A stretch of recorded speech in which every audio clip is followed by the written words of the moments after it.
I hope with these commissioned works, other bass players will actually, understand how significantly, musical and inspired they are and how well crafted they are. What's going on? It's Jason Heath, and Lawrence Wolfe, the wonderful bassist and composer, has written a suite inspired by Bach called the Blumenden Set. He wrote it for Steve Tramontosi, who just put it out on his latest album, Basso Novo, and we have the sheet music available in our store. Links in the description below. So let's dig into this piece, have a listen to some excerpts, and talk with Steve about the backstory behind it.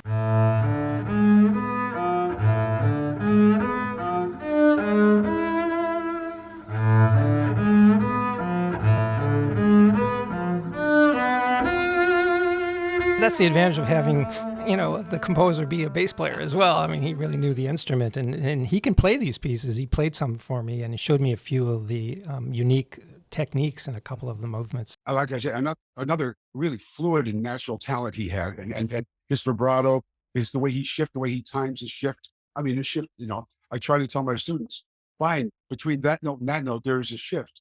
How fast is that shift? Do you shift at the beginning of, in other words, where do you time that shift between those two notes? And many students have had to kind of spoon feed that, which came naturally to Stephen. Well, the first one is a prelude, and it's not a dance, but it's this incredibly beautiful, through-composed piece that takes you on really quite a story, with arpeggiation and two-part writing. I mean, and very strong harmonic motion. And then, like you say, some of the keys he chooses for the other dances, which are binary form, you're able to use select harmonics and open strings when advised. It's quite a resonant set of pieces.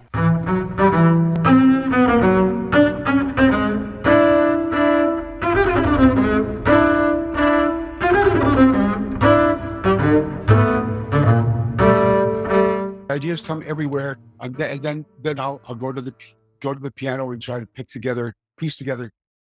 If I need to hear that in the bass, what needs to introduce it, and little by little, a moment here, a measure here. Sometimes a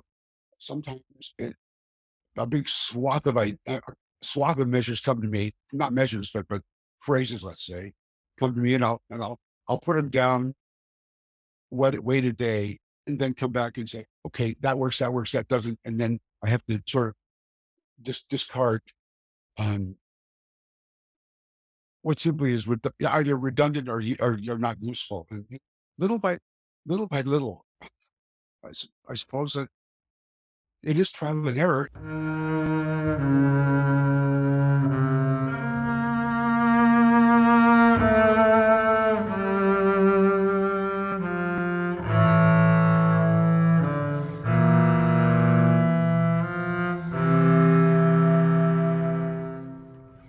When I curate my recordings, I like to have a kind of three-prong approach, which was to discover, sort of obscure pieces for the double bass, or rediscover works that have sort of fallen out of favor. Then I also would like to do transcriptions of very strong music for other instruments. Although on this CD, there are no transcriptions. Everything is originally for solo double bass. And the third thing is I like to commission works from composers, and each CD has a commission on them. And it was just such a natural thing to commission some music from Larry, because he's such a well-respected composer now, having written for chorus, orchestra, concerti, and various kind of chamber music ensembles. And so it was it was my chance to get something quality from Larry.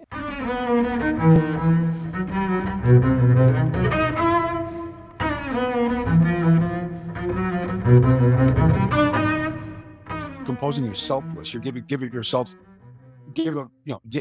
try to dig deep, give something back from inside yourself. In the case of Steve, he's purely selfish. I'm thinking to myself, I want to hear what he would do here. I want to hear what he would do. How would he make this sound? And just simply that was so. Yes, I won't say it was a selfless act, but no, it was totally selfish.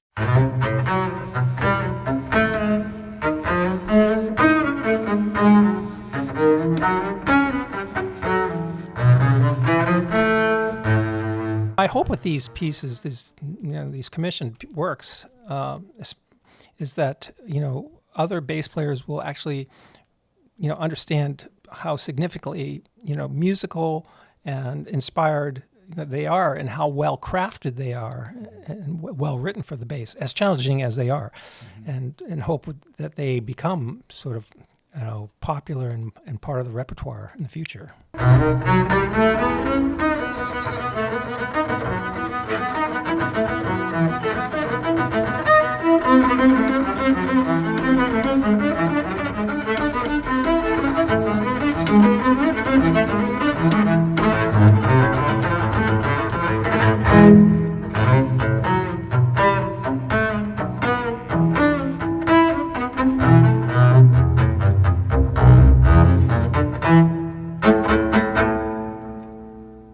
It's interesting you say about the two-part writing there, and it's interesting that I note that just now the connection between that piece and two-part writing, as well as Larry's music,